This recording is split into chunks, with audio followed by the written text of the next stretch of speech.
Hello, everyone. This is Faheem Jackson, and this is episode 96 of my podcast show, In the Know. This podcast is aimed at trying to guide people through the world with a variety of topics. I am also using this platform to ask questions and try my best to answer these questions with my viewpoints of the world around me. The following introduction speech is for the topic of today, and that introduction speech is regarding what is the devil and who created him.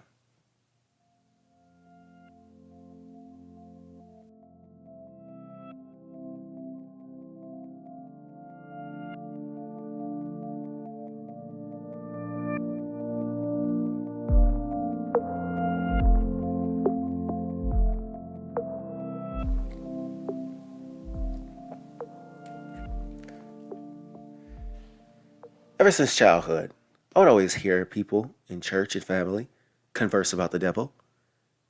Anytime someone was taking part in bad behavior to some degree, you would hear adults say how Satan is busy. But who is the devil? Is he someone that we can see and hear? Well, no one can actually see a real person named Satan. Yet he always takes the blame for people and their negative behavior. Which is odd because you can't break the law and state that Satan made you do it. Because then you're considered crazy. Then again, we're in a fundamentalist nation. And if Satan can make you do bad things, shouldn't he be the one to blame? We have free will from God, but who created the devil? Who, God? He created everything else on earth. And if God did, then why create a tempting creature just to allow him to bring all of us down? In this episode, hopefully some of these questions can be answered. Who is the devil? The devil can only be described as the personification of pure evil. This demonic and wicked being is someone who is cruel and mischievous. See, we must distinguish the difference between the devil and Satan, because Satan is the devil, the prince of all evil. He is also called Lucifer, God's adversary who tempts his children. The devil, in this context, can disguise himself by attaching himself to a poor soul on earth and exposing his true nature via humanity. God sees this, which is why he encourages you to watch and pray. Keep him in your hearts and prayers because the devil is cunning, sly, and calculated. He feasts on the weak, feeble-minded, and bottomed out. It often makes you wonder why God would allow such a creature to exist. Because God created everything, and the devil is from the underworld. Surely he must have known this underworld creature lurks, or did he somehow miss the devil? Wait a minute. He sees all and knows all. How did this happen? We will discuss this later on in this episode regarding the devil and God. As for now, let's focus on the devil. Since this is about the devil is also a description we can give to someone who is evil. Adolf Hitler, for example, was an evil man we call the devil. Some may even say Satan himself.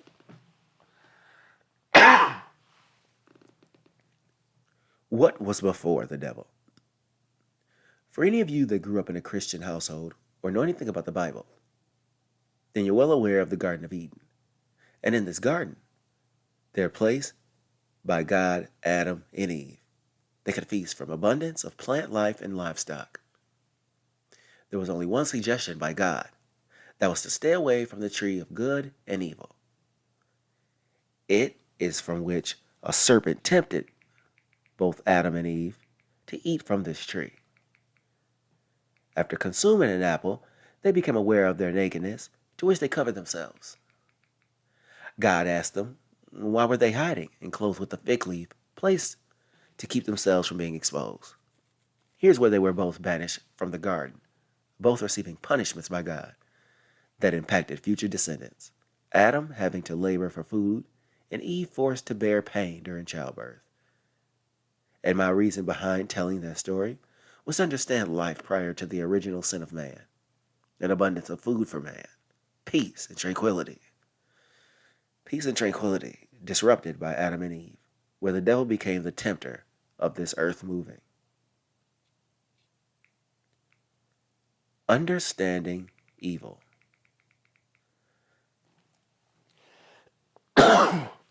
Take the D off of the devil and understand who he truly is.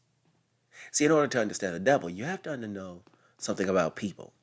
Because as I said previously, the devil disguises himself by working through people. Then that bad behavior exposes itself, known as evil. The sinful and wicked character of a person or people, which is repulsive. And that repulsive behavior is going to make people remove themselves from your surroundings. Well, how does it creep into the body's space? One of the ways to understand how evil creeps in is finding out what people are going through. So many people have these demons. And internally, they're fighting that evil lurks near. One of the demons could be severe depression or even an illness.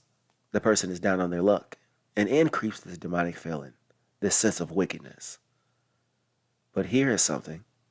True evil affects the lives of other people as well.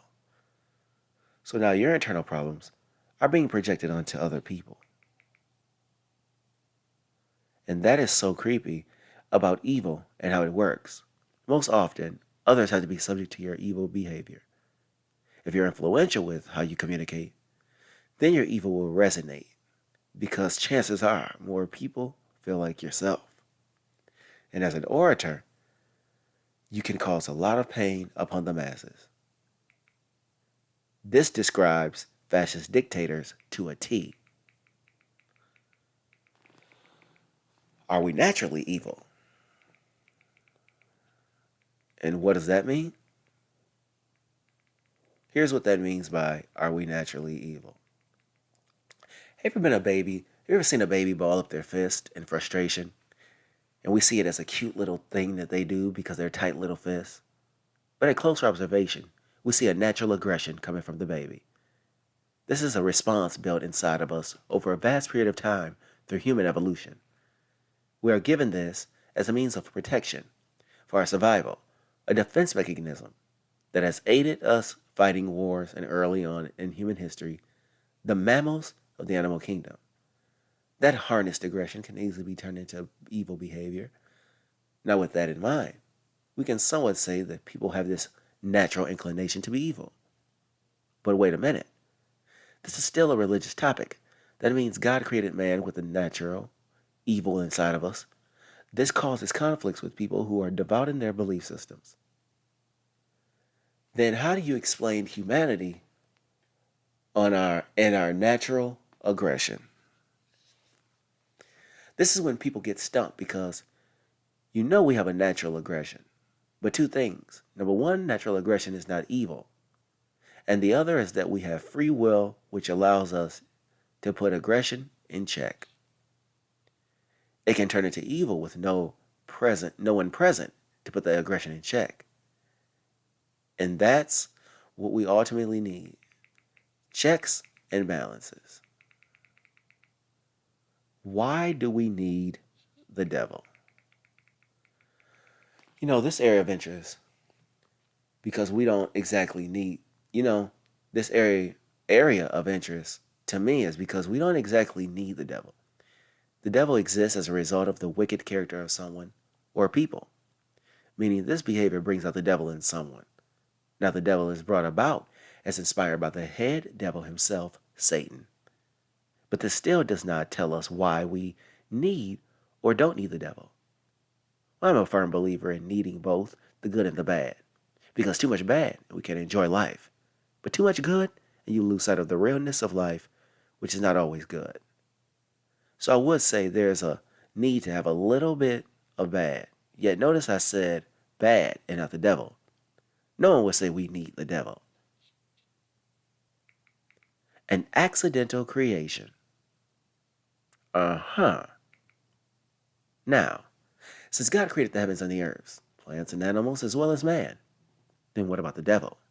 If God created the world, did he create devil? Well, that answer is God did create Satan. That's right. Satan is one of the angels that was created by God. Yet he convinced the other angels to go against God's rules and live free. Once God picked up on this, it was then when they were all banished from his kingdom. And here's where Satan took on the ultimate detractor to God. When you look at how Satan tempts people with his devilish ways, it makes sense he would be the lower of the angels. Now, this puts God in a bind because he created this angel. So when this angel tempts his children, can you blame us for falling victim to his temptation? Yet the Bible does speak about not being tempted by the devil. Here's the reason why going against the words of God can get you banished from heaven. Because by going against this word, you're aligning yourself with the same thought process as Satan. Escaping the devil. Is there a way to elude the devil?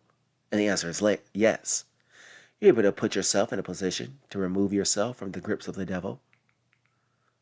Now, it is all about keeping a clear mind and being conscious. On the other hand, even a person with a clear mind will fall victim to the devil's work. But notice I said we can still elude the devil. The devil is a character trait, for the most part inspired by Satan. A satanic person or people are not as common as one might imagine. Now, in these troubling times that we are currently in, the devil is working overtime. It's all about how spiritually strong you are as a person, if Satan wins or not.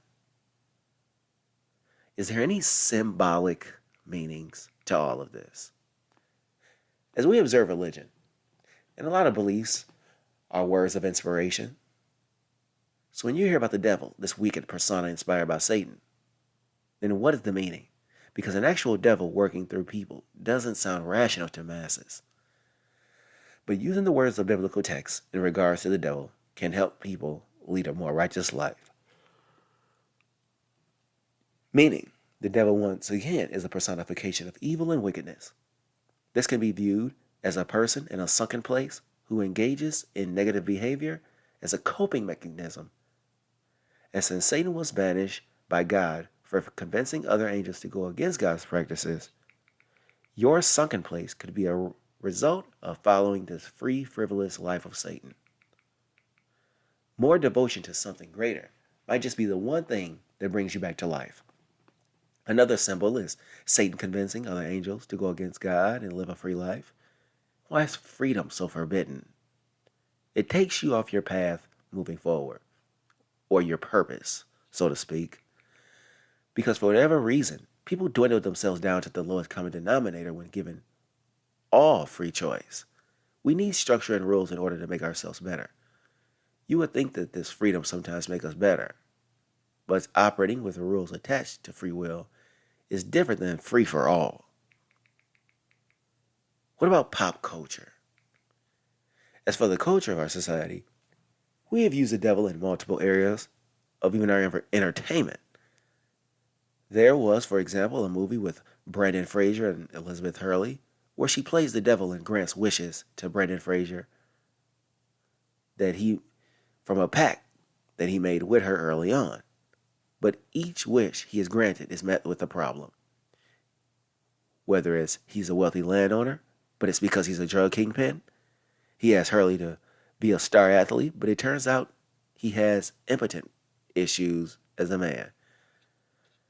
God is the only person who grants wishes that have a good outcome. The devil cannot give you what you want, just tempt you with your decisions. That's the divine comedy of the devil. I'll give you something great, but destroy you in another, which leads me into another area of pop culture with the devil. A classical story called The Divine Comedy, written by a man named Dante, hundreds of years ago. There are also musicians, for instance, who make devil music and people who call themselves Satanists. With this end statement, while we have to understand the devil and his existence, understanding the devil is like understanding the human nature of people. But we also need to understand who the devil is and where the devil came from. Well, the devil is a personification of a wicked person. Satan is the angel in hell that is described as a devil. You know, it's funny, I said angel, because that is who Satan is. To be honest, he was created by God, but it became problematic when he tempted other angels to go against God. Now, do you genuinely believe this actually took place?